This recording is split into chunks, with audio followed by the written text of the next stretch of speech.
Capítulo 14. Comprensión creadora.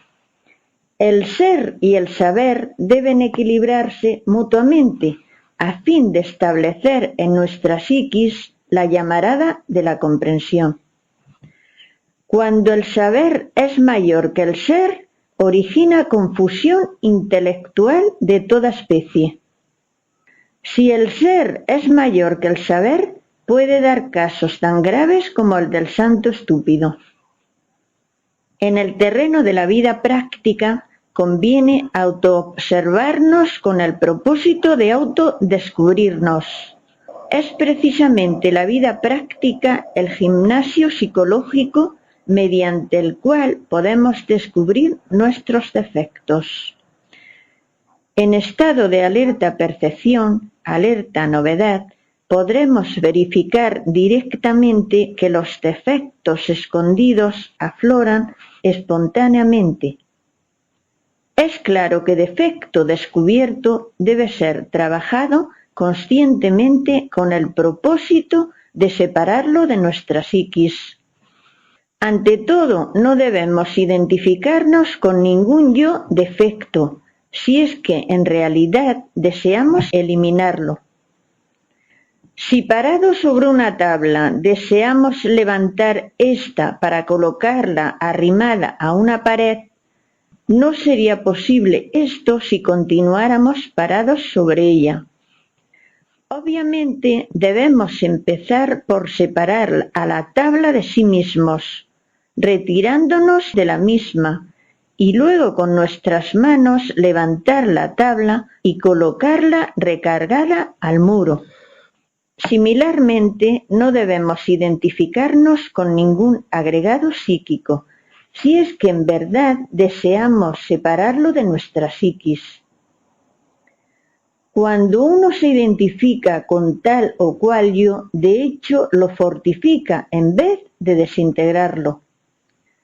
Supongamos que un yo cualquiera de lujuria se adueña de los rollos que tenemos en el centro intelectual para proyectar en la pantalla de la mente escenas de lascivia y morbosidad sexual. Si nos identificamos con tales cuadros pasionarios, indubitablemente aquel yo lujurioso se fortificará tremendamente. Mas si nosotros, en vez de identificarnos con esa entidad, la separamos de nuestra psiquis, considerándola como un demonio intruso, obviamente habrá surgido en nuestra intimidad la comprensión creadora. Posteriormente podríamos darnos el lujo de enjuiciar analíticamente a tal agregado con el propósito de hacernos plenamente conscientes del mismo.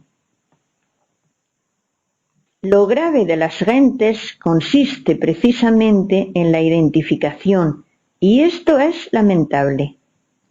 Si las gentes conocieran la doctrina de los muchos, si de verdad entendieran que ni su propia vida les pertenece, entonces no cometerían el error de la identificación.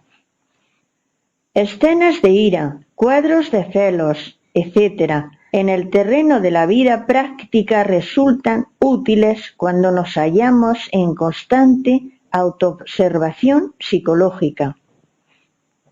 Entonces comprobamos que ni nuestros pensamientos, ni nuestros deseos, ni nuestras acciones nos pertenecen. Incuestionablemente, múltiples yoes intervienen como intrusos de mal agüero para poner en nuestra mente pensamientos y en nuestro corazón emociones y en nuestro centro motor acciones de cualquier clase. Es lamentable que no seamos dueños de sí mismos, que diversas entidades psicológicas hagan de nosotros lo que les viene en gana. Desafortunadamente, ni remotamente sospechamos lo que nos sucede y actuamos como simples marionetas controladas por hilos invisibles. Lo peor de todo esto es que En vez de luchar por independizarnos de todos estos tiranuelos secretos, cometemos el error de vigorizarlos y esto sucede cuando nos identificamos. Cualquier escena callejera, cualquier drama familiar, cualquier riña tonta entre cónyuges se debe indubitablemente a tal o cual yo, y esto es algo que jamás debemos ignorar. La vida práctica es el espejo psicológico donde podemos vernos a sí mismos tal cual somos. Pero ante todo debemos comprender la necesidad de vernos a sí mismos, la necesidad de cambiar radicalmente.